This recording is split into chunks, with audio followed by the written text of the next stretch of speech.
Half loop swing. To start off with a half loop swing, you're going to want to put yourself into back guard. Back guard is just having the sword pressed up against your back, kind of in a rest position similar to the tricep extensions.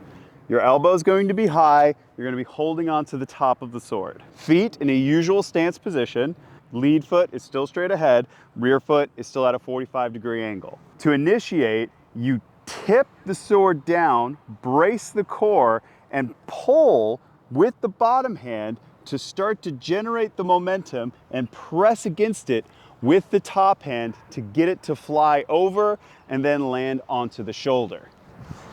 Once over here, you're in kind of a goofy little position where your top hand is now crossing your body. This is called the bottom of a half loop swing. Then to get out of here, it's more or less the same thing back. Drop your shoulder, pull with the bottom hand, and rotate into the opposing position.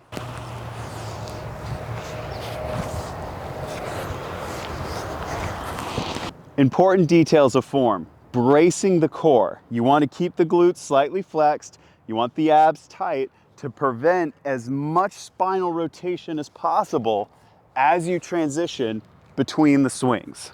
Additionally, you're going to want to try to have good edge control. This is a particularly difficult swing to make sure that the sword is lining up with where you want it to go.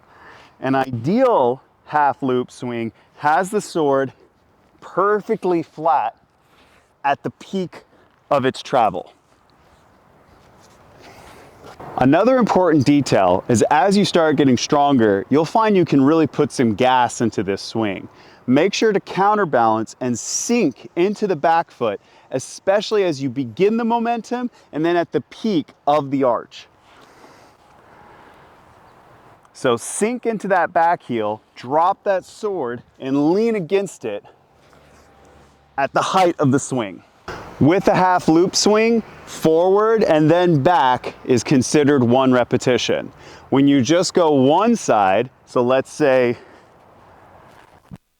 side to my left, that would be considered a quarter loop swing.